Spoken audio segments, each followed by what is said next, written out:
الرحمن الرحيم. أنا عبد الحميد عبد العظيم العيلة، خريج كمبيوتر ساينس أكاديمية الشروق 2022.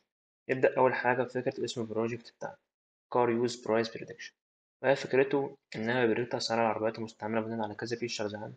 تمام. دي الأجندة بتاعتنا اللي مشينا عليها في البروجكت.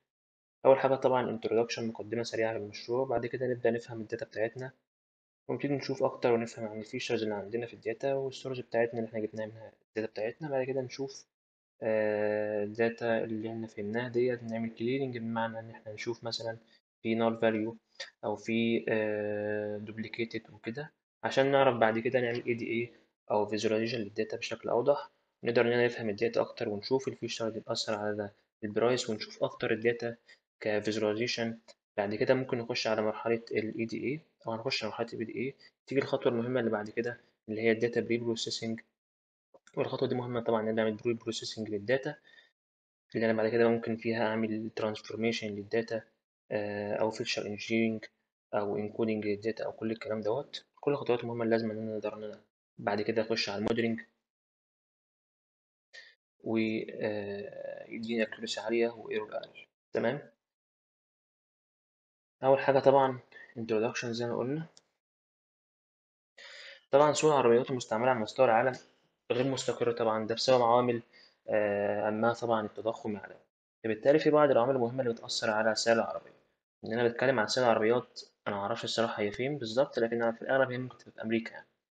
آه، فهو أسعار بقت غريبة يعني. لما بنتكلم على سعر العربية فإحنا بنتكلم على numerical data أو numerical value اللي هي البرايس. فبالتالي أنا بستخدم الماشين ليرنينج regression algorithm زي linear regression أو XGBoost أو random forest أو decision tree. فبناء على البروجكت اللي عندنا دوت ندخل بعد كده إن إحنا نعمل understanding للداتا. زي ما قلت فكرة البروجكت الرئيسية إن أنا بريدكت برايس بتاع يوزد كار بناء على مجموعة من الفيتشرز. السورس بتاع الداتا إيه؟ هي كاجل. أنا جايب الداتا ديت من على كاجل وده اللينك بتاعها. تمام. دي الفيتشرز اللي عندنا.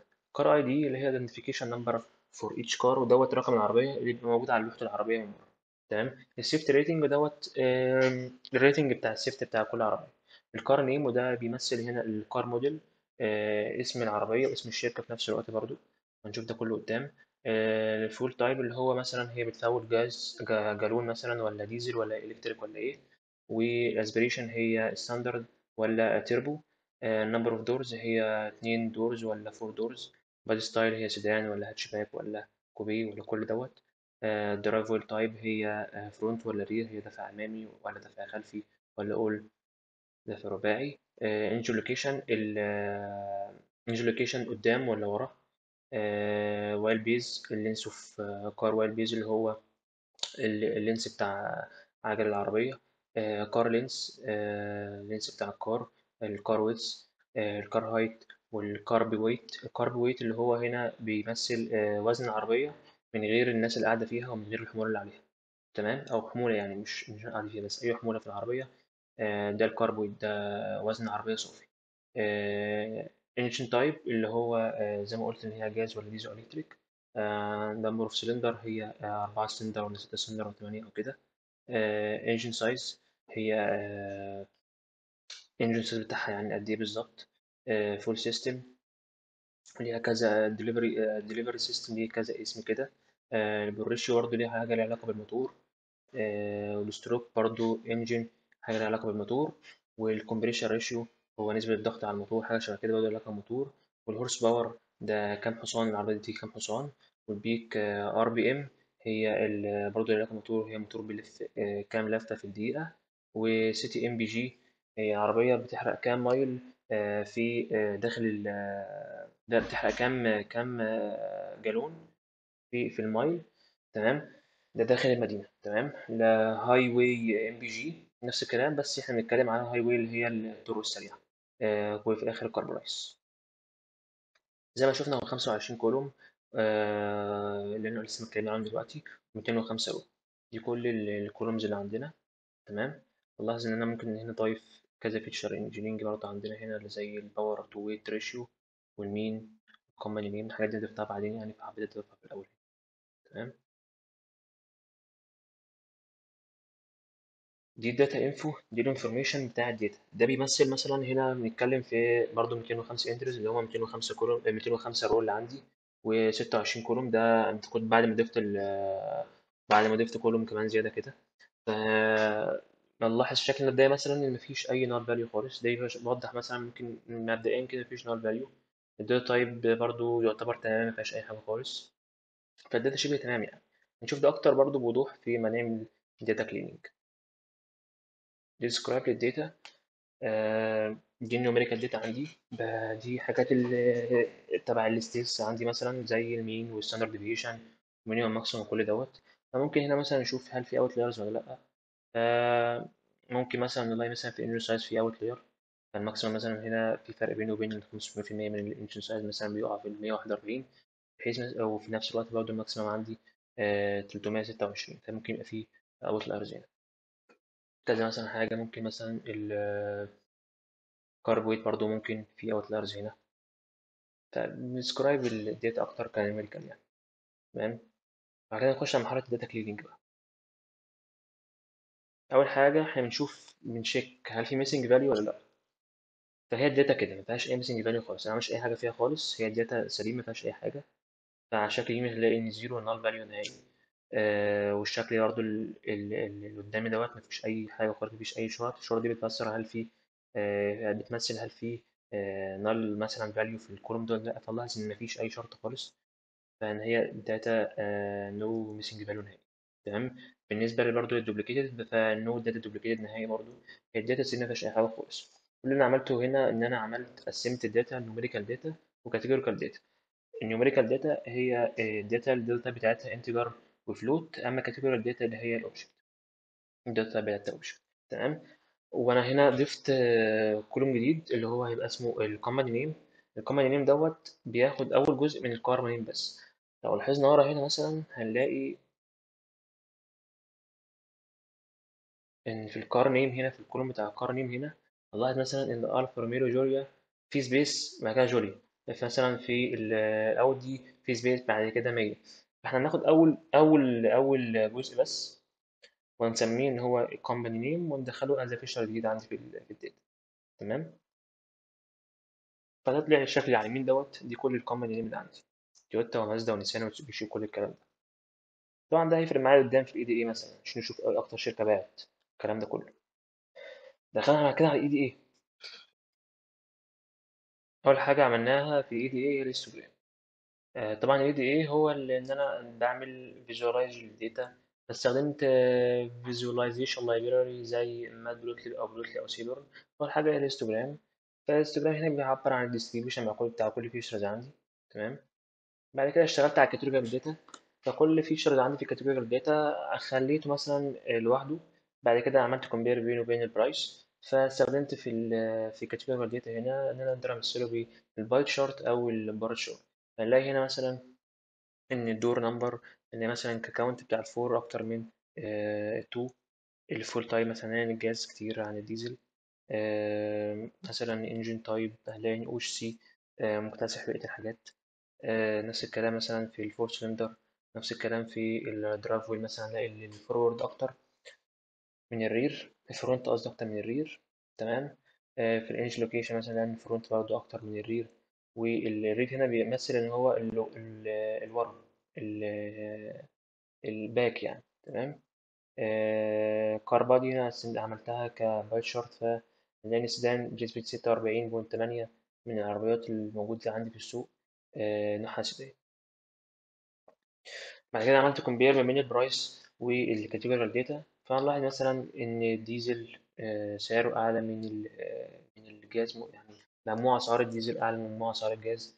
نفس الكلام من مجموع اسعار التربو. عربيات التربو اكتر من مجموع اسعار عربيات الستاندرد. عربيات الفور اكتر من التو. وهكذا يعني. اللي هي مثلا ان السيدان كانت 46% ومع ذلك برضو المجموع اسعارها الكونفرتبل والهارد توب كانت بالنسبة لك كاونت أقل من السودان. ومع ذلك الهارد توب كونفرتبل مجموع أسعارهم كان أعلى من السودان. ففي حاجات بتأثر على السعر هنا كتير يعني زي الديزل مثلا بيأثر على السعر كتير عن الجاز. تمام. نفس الكلام في الانجن تايب والسلندر نمبر والفول سيستم. هنا بنشوف هي أكتر عربيات، أكتر شركات عربيات كانت مجموعة أسعارها كبيعة يعني. فهنا استخدمت بار الشار هوريزونتال باستخدام بلوتلي. فكان عبارة عن إن أنا حطيت البرايس على الإكس أكسس، والكومباني نيم على الواي أكسس، والتكست اللي عندي كان عبارة عن الكار موديل أو الكار نيم عندي. إن أنا أكليك على حاجة أو بس بالماوس كده يظهر لي التلات حاجات دول. تمام. فلاحظ إن تويوتا كانت أكتر العربيات مجموع سعرا، كانت مبيعا يعني، اللي هي التويوتا. بعد كده بيجي الباك ديت. فتويوتا كانت حوالي حاجة وتلاتين عربية، مقابل إن الباك حوالي 8 عربيات. تمام. بعد كده الشكل اللي فوق دوت بيعبر إن أكتر 10 كار موديل سعرا، يعني أكتر ماكسيمم برايس عندي. احنا بنتكلم عن الباك اللي هي باك تيربو ديت أكتر حاجة. بعد كده بيجي البي ام دبليو اكس 5، تاني أعلى سعر عربية. بعد كده الباك سنتري سبيشال ديت دي تالت أعلى سعر عربية. دي من ناحية أسعار العربيات، من ناحية الموديل بتاعتها يعني. بعد كده بيجي تحت بقى هنا ايه اكتر عربيات كانت متباعة ككاونت، يعني كام عربية اتباعوا في السوق من شركة تويوتا. هنلاحظ مثلا ان هم حاجة وتلاتين عربية. بعد كده بيجي المازدا بحوالي 17 عربية، النيسان بحوالي 17 عربية، ميتسوبيشي حوالي 13 عربية، وهكذا. ده بالنسبة للكاتيجوريكال داتا. بالنسبة للنيوميريكال داتا، فمثلت النيوميريكال داتا ان انا عملت كومبير بين البرايس والنيوميريكال داتا عن طريق سكاتر بلوت. تمام. فالسكاتر بلوت هنا بيوضح لي الكورليشن بين البرايس والفيشر نيوميريكال. تمام. فنلاحظ مثلا ان الويل بيز، كل ما الويل بيز بيعلى كل ما البرايس بيعلى. اللينس كار لينس مثلا، كل ما الكار لينس بيعلى كل ما البرايس بيعلى. الكار ويدث نفس الكلام. الكار هايت مش محدد، مفيش علاقة ما بين البرايس والكار هايت، اللي هي يعني نقدر نقول ان هي كل ما ده يعلى كل ده يقل او كده. مفيش الكلام ده خالص في الكار هايت. في الكاربويت، لا الكاربويت علاقة باينة أوي إن هي كورليشن قوية بين الاتنين. كل ما الكاربويت يعلى كل ما البراس يعلى. بالنسبة للإنجن سايز نفس الكلام. البوريشيو نفس الكلام برضو. الستروك برضو مفيش علاقة واضحة بين الاتنين. كومبريشن ريشيو برضو مفيش علاقة واضحة. بالنسبة للهورس باور فبرضو واضحة هنا قوي إن في كل ما الهورس باور يزيد كل ما البرايس يزيد. بالنسبة للبيك ار بي ام برضو مفيش علاقة واضحة. السي تي ام بي جي كل ما السي تي ام بي جي ده يزيد كل ما السعر يقل. نفس الكلام برضو دام السي تي ام بي جي نفس الحاجة بالظبط هي الهاي واي ام بي جي. تمام. ده هيت ماب كده بيوضح فيها الكورليشن بين الفيشرز نيوميريكال وبعضها. فممكن نلاحظ هنا مثلا ان في سترونج بوزيتيف كورليشن مثلا ما بين الكار لينس مثلا والكار ويت. ممكن الكار ويتس مثلا والكار لينس نفس الكلام. مثلا كار ويتس مثلا والكار ويت. فممكن هنا نلاحظ ان في مالتي كولوناليتي. بعدين ممكن نشيل فيتشرز من حاجه. في البري بروسيسنج انا شلت كذا فيتشرز عندي في الاخر خالص، لان في كذا حاجه يعتبر نفس الحاجه، يعني الكارب ويت والكارب لينس كارب ويتس وكل دوت انا ممكن اخليه كارب ويت بس. وبالتالي انا عملت فيه مالتي كولوناليتي هنا فشلت كذا حاجه في الداتا بري بروسيسنج قدام. هنلاحظ هنا ان اكتر الحاجات بتاثر على السعر اول حاجه الانشن سايز. في منهم بوزيتيف كوريشن قويه جدا سترونج. بعد كده بيجي الكارب ويت بيأثر على البرايس برضو بنسبه كبيره. الهورس باور والكار ويتس والكار لينس والويل بيز والبوريشيو والكار ويت بالترتيب كده يعني. تمام. من خلال الاي دي اللي احنا عملناه دوت في كذا حاجه وضحت لنا، زي ان اكتر شركه كانت مبيعا في سوق السيارات المستعمله كانت تويوتا. تمام. و90% من العربيات كان جاز، و10% من ديزل. بالرغم من كده ان سعر العربيات الديزل اعلى من سعر عربيات الجاز. نفس الكلام ان 82% من العربيات كان ستاندر، 18% كان تربو. وبرضه متوسط سعر العربيات التربو كان اعلى من متوسط سعر العربيات الستاندر. و و56% من العربيات كانت فور دورز، و46% كان تو دورز. وبرضه السعرين قريبين من بعض، السعرين كانوا قريبين من بعض يعني. آه، طبعا هنا هنلاحظ برضه إن العربيات المنتشرة أكتر كانت سيدان. تمام، من نوع سيدان يعني. بالرغم من كده برضو عربيات الهارد توب والكونفرتبل كانت سعرها، كان مجموع سعر الهارد توب والكونفرتبل أعلى من السيدان كتير. وإن نوع مثلا ال اتش سي كان منتشر قوي، واكتساح كمان يعني، ومع ذلك كان أقل سعر. تمام. أكتر العربيات المنتشرة برضو هنا كانت اللي عندها فور سلندر. تمام. آه، وبرضو لأن كل ما يزيد الانجن سايز كل ما يزيد السعر، زي ما شفنا فوق في السكوتر بلوت اللي احنا شفناه. تمام. عندنا مثلا الكار لينس والكار ويتس مثلا بيأثروا على السعر. كل ما الكار لينس يزيد كل ما الكار ويتس يزيد أثر على السعر. وبالرغم من كده الكار هايت مفيش علاقة بينه وبين ما بين البرايس في حاجة. فنلاحظ هنا يعني بعد ايه اللي احنا عملناه بعد كل دوت، ان اكتر العربيات اللي سعرها اقل في السوق سعرها قليل، ده اكتر العربيات اللي هي مبيعا في السوق. مثلا دي عربيات ديت ممكن تتباع بسرعة. تمام. وان العربيات مثلا اللي هي عندها فور سلندر، او العربيه اللي عندها او سي كانجن تايب، وعربيات سيدان، لو الحاجات دي كلها مثلا العربيه ديت اكتر انواع اللي هي منتشره في السوق، اكتر عربيات مبيعا في السوق. فلو عربيه سيدان مثلا ممكن ان هي تتباع بصوره اسرع من الكونفرتبل او سيدان. نفس الكلام العربيات اللي عندها سي تتباع اكتر من العربيات اللي عندها انجن تايب تاني. تمام. ندخل بعد كده على خطوة مهمة جدا اللي هي خطوة الداتا بري بروسيسنج. أول حاجة في الداتا بري بروسيسنج عملناها هي الفيشر انجينيرنج، وإن أنا كاري فيشر جديد. تمام. ومن خلال فيشرز أو أكتر من فيشرز كانوا موجودين في الداتا. أول حاجة هنا اللي هي عملناها هي المين بتاع البرايس. تمام. المين بتاع البرايس من خلال الكومباني نيم بتاعتها. فجبت المين بتاع كل كومباني نيم وحطيته كذا كولوم جديد عندي في الداتا. بعد كده دخلنا عملنا برضو كريتنا فيشر جديد اسمها باور تو ويت ريشيو، ودي النسبة بين الهورس باور والكارب ويت. لكن الحقيقة هي ما أثرتش كتير قدام لما جيت شفت الكورليشن ما بينها وشفت الريشيو ما بينها وبين البرايس، ما أثرتش كتير قدام برضو. عملت فيشر جديد برضو سميتها كار رينج، وقلنا إن هي مثلا الرينج بتاع البرايس بتاعها مثلا لو هي من 0 ل 10000، فهي في اللو اند، سعرها ده يعتبر لو اند.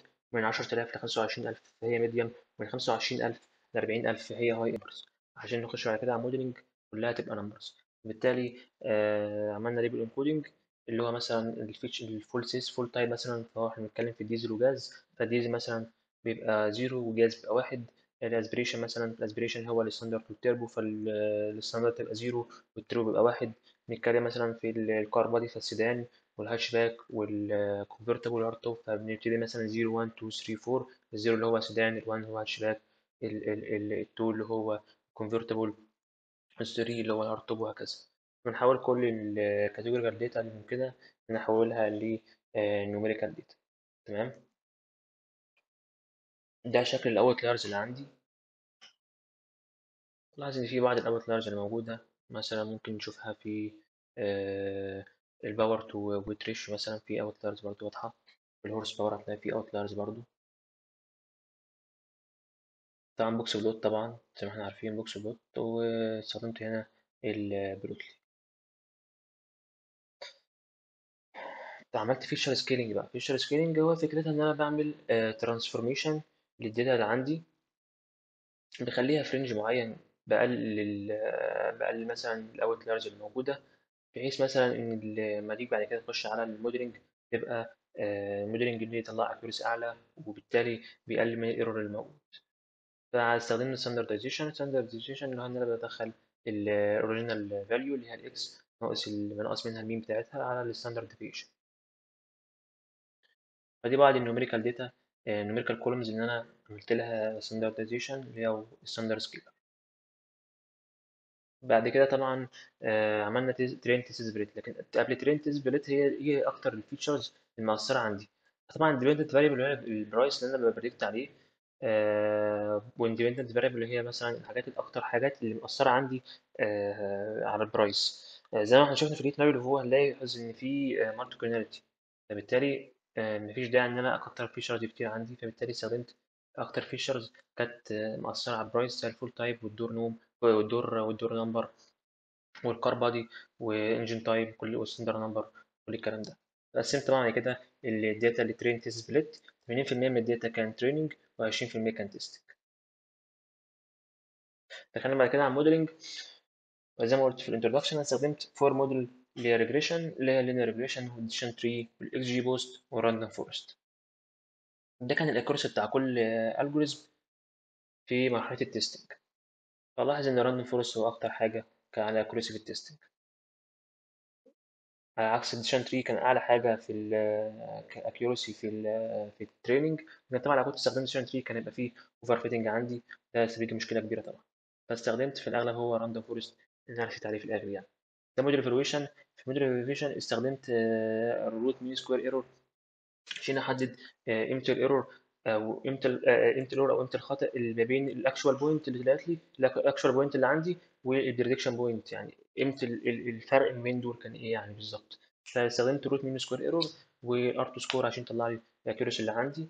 وده طبعا الار 2 سكور مرحله التريننج ومرحله التستنج، وروت مين سكوير ايرور مرحله التريننج والتستنج بتاع كل موديل.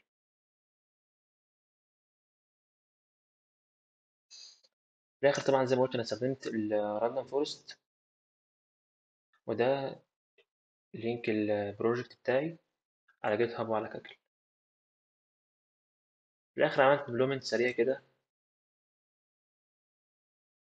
هنا بدخل مثلا هي جاز ولا ديزل، فممكن ديزل مثلا سعرها اعلى من جاز، وممكن هنا فور، ممكن هنا مثلا هاتشباك، ممكن كونفرتبل سعره اعلى من حاجه.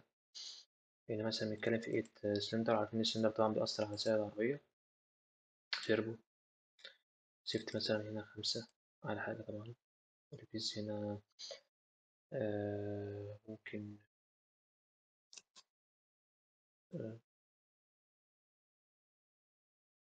50 مثلا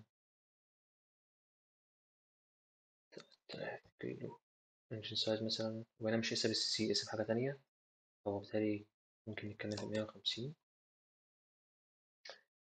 طبعا كل ما يزيد الانجن سايز ده كل ما يزيد سعر. يعني مثلا 8، 120 حصان، 3060 مثلا، 18000 ده سعر عربي. ده ويب سايت سريع كده بدخل عليه الانبوت فيتشرز اللي عندي، وفي الاخر بيبريدكت البرايس بتاعي.